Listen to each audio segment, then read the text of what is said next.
study statistics for economics chapter 9 measures of central tendency arithmetic mean part second.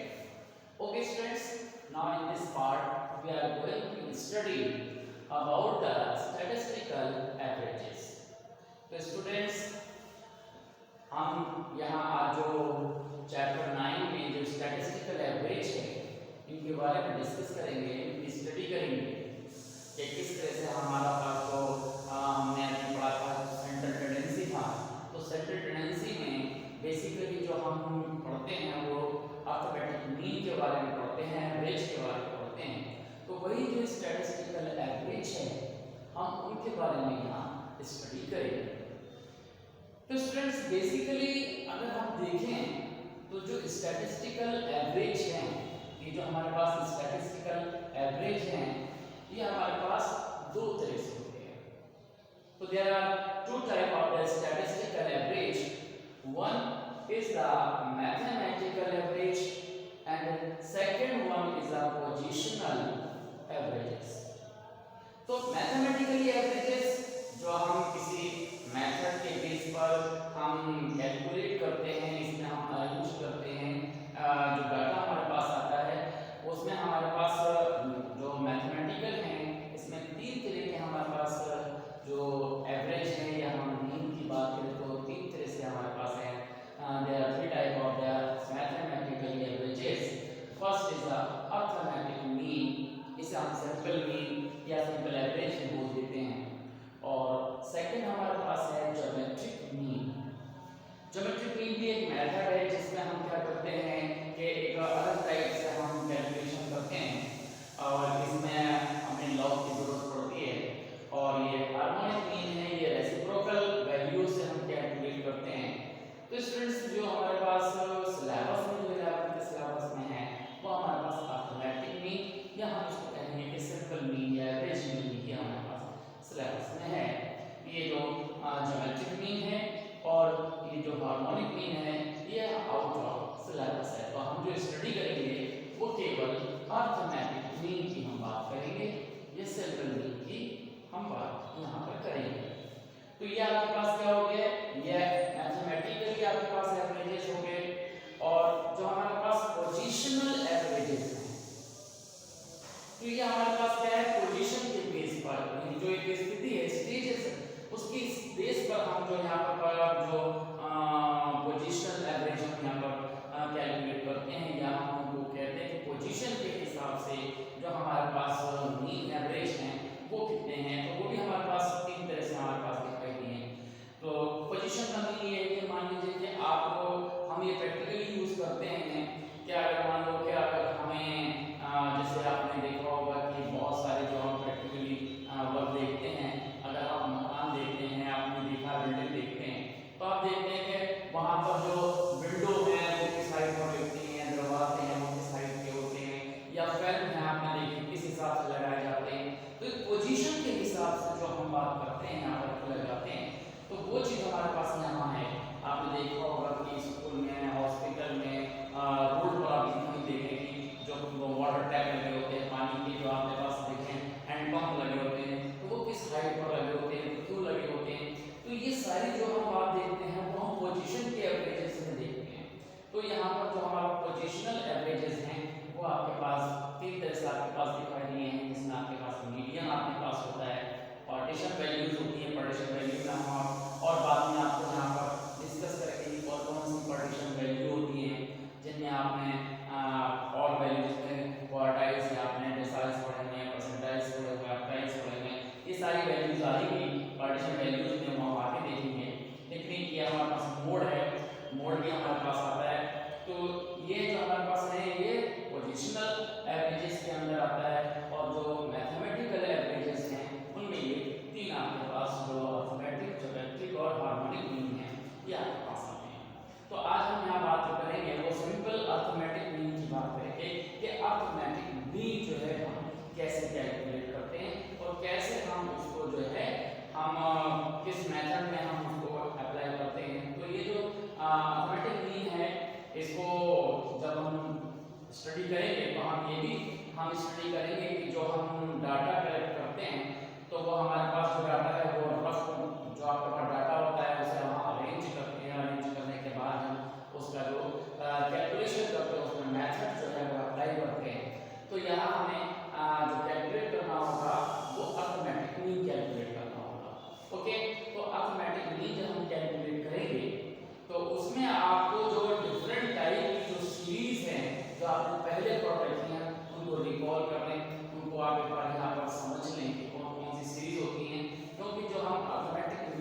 जो simple averages हैं उनको हम यहाँ पर कैलकुलेट करेंगे, तो किस तरह से आप उनको कैलकुलेट करेंगे वो आप समझेंगे। ओके, तो now we are going to study about the arithmetic mean, या तो हम कहते हैं सिंपल एवरेज। तो हम यहाँ पर जो कैलकुलेटिंग सिंपल जो आपके पास मेथड है उससे हम बात करेंगे कैलकुलेटिंग। हम यहाँ पर जो कैलकुलेट करेंगे वो हम क्या करेंगे, जो एवरेज है या अरिथमेटिक मीन है हम उसे यहाँ पर सॉल्व करेंगे। तो वो आपके पास किस तरह से आप करेंगे अरिथमेटिक मीन, इसी को हम सिंपल एवरेज भी बोल देते हैं। तो कैलकुलेटिंग अरिथमेटिक मीन जब आप इसे कैलकुलेट करेंगे तो आप ये देखिए कि इसमें आपके पास जो सीरीज है वो आपको ध्यान में रखना होगा।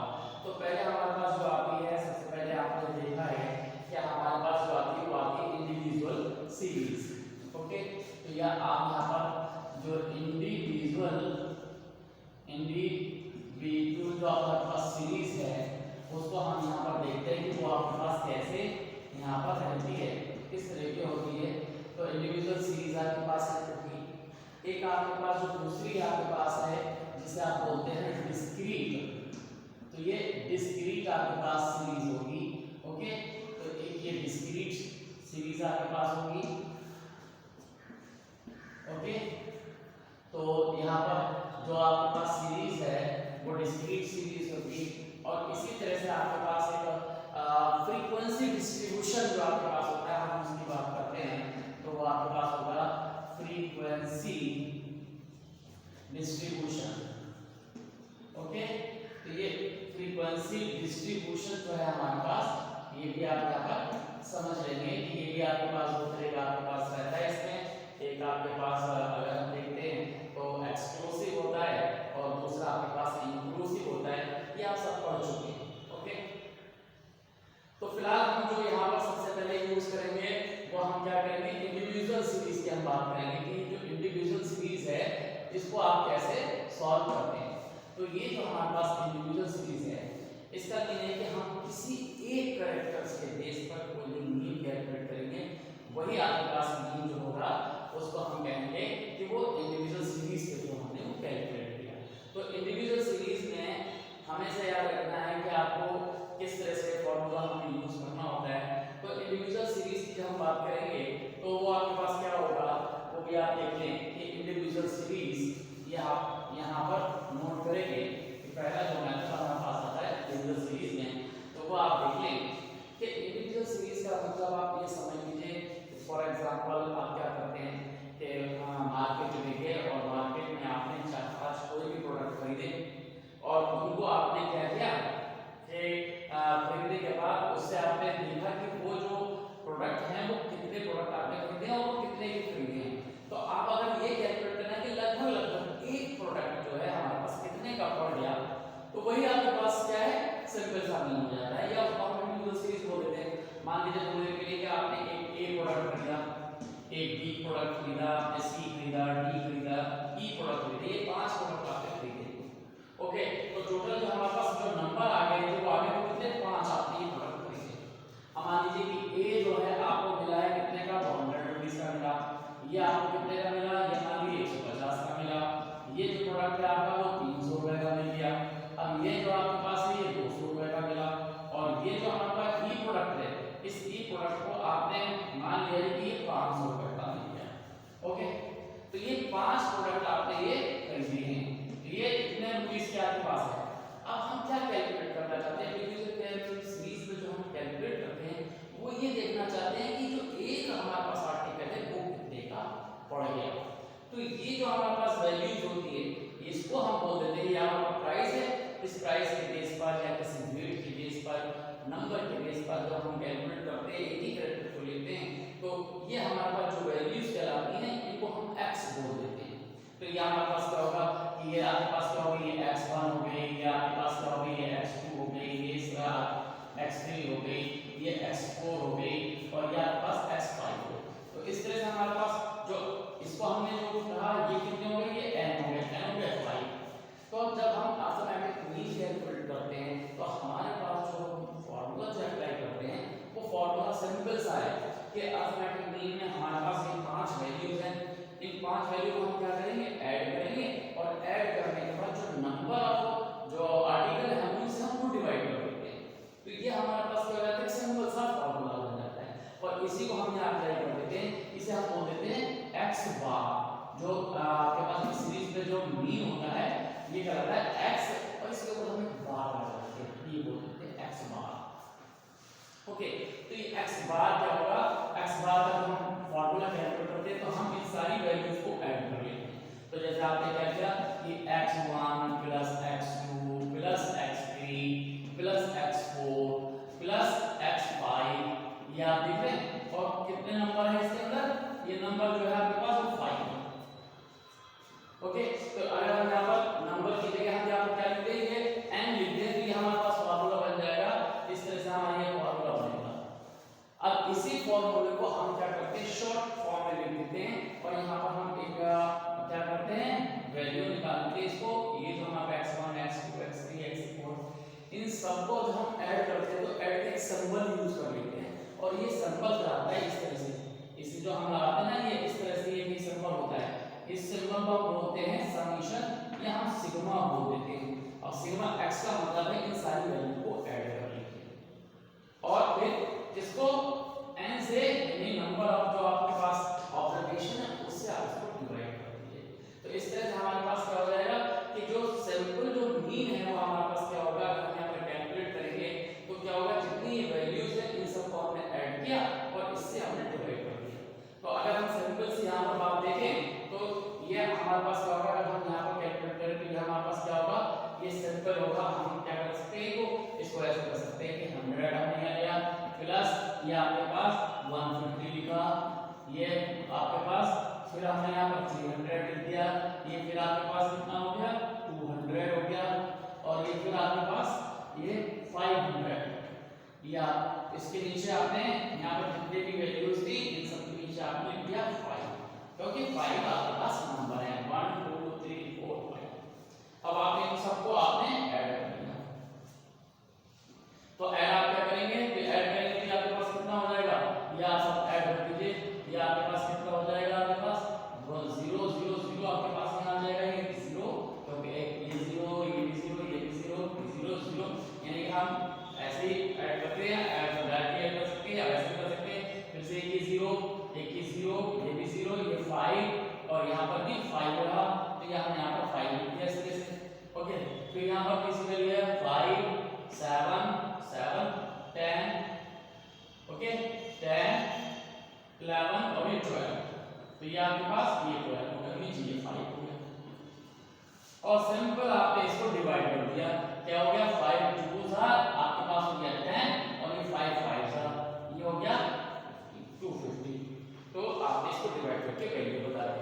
तो इस तरह से हमारे पास क्या होगा, ये अरिथमेटिक मीन आ जाएगा। ये आपने कोई भी 5 आपके पास आर्टिकल थे, ये आपने इसको इस तरह से क्या किया, कैलकुलेट कर दिया। तो हमारे पास जो इंडिविजुअल सीरीज होती है उसके कैरेक्टर्स के ऊपर हम बात करते हैं, उसको हम बोल देते हैं ये क्या होता है, सम ऑफ ऑब्जर्वेशन।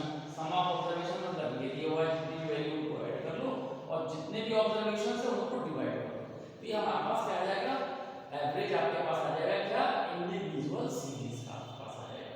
तो इस तरह से हम इसको कैलकुलेट कर सकते हैं। अब हम एक दूसरे एग्जांपल से इसको आपको जो एक सीरीज में दिया होता है उसको उस तरह से हम यहाँ पर कैलकुलेट करके देखते हैं तो किस तरह से वो वैल्यूज आएंगी। तो यहाँ पर आप देख लीजिए कि किस तरह से आएंगी। ओके, तो हम यहाँ इसको यहाँ पर इसको हटा देते हैं। ओके, और ये जो सीरीज है आपको हम यहाँ पर यहाँ लिखते हैं, उस सीरीज को आपको यहाँ पर सॉल्व करना है। तो ये देखिए हमारे पास एक सीरीज है, ये एक इंडिविजुअल सीरीज आपके पास रखी कि इसमें आपने लिखा कि इसका आप वैल्यू जो है इसका अरिथमेटिक मीन जो है आप उसका कैलकुलेट कीजिए। आपके पास एक सीरीज दी है जिसमें 15 है, आपके पास 20 30 ओके 22 या देख लें 25 18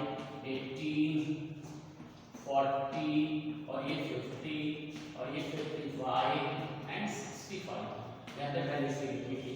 तो ये एक सीरीज है। अब आप इसको क्या करेंगे, कैलकुलेट करेंगे। तो हम इसको हम क्या कर सकते हैं, एक हॉरिजॉन्टल वे में भी इसको ऐड कर सकते हैं और इसे हम क्या कर सकते हैं, एक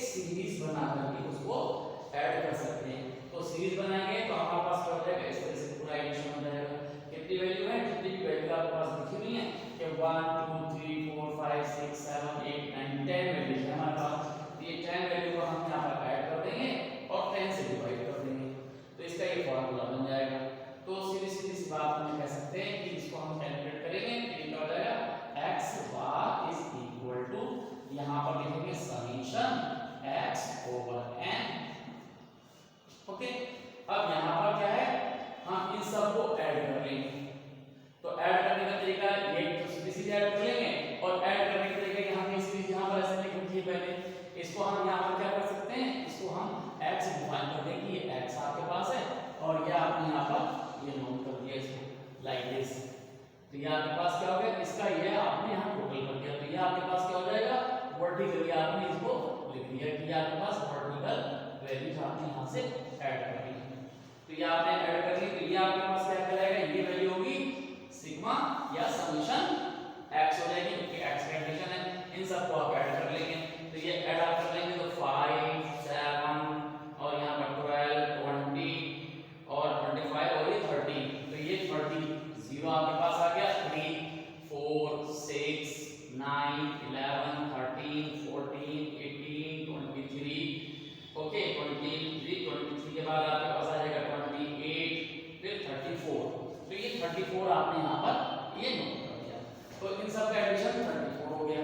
तो आपने क्या किया कि इसको ऐड कर दिया और यहाँ पर लिख दिया 340 और ये आपके पास n कितना है, आपने n कैलकुलेट किया तो n जो आपका यहाँ पर निकल कर आया, मतलब n कितना है यहाँ पर, ये अगर यहाँ देखते हैं तो ये n है जो आपका 10 है। तो ये n इक्वल टू 10, तो आप यहाँ पर 10। अब इसको रिड्यूस कर दिया सीधे सीधे, तो आपके पास आंसर आ जाएगा 34।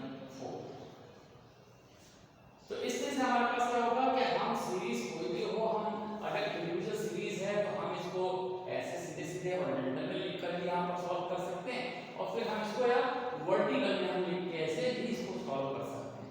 तो इस तरह से जो है हमारे पास क्या निकल कर आ जाएगा, अर्थमेटिक मीन कैलकुलेट होगा और फॉर इंडिविजुअल सीरीज।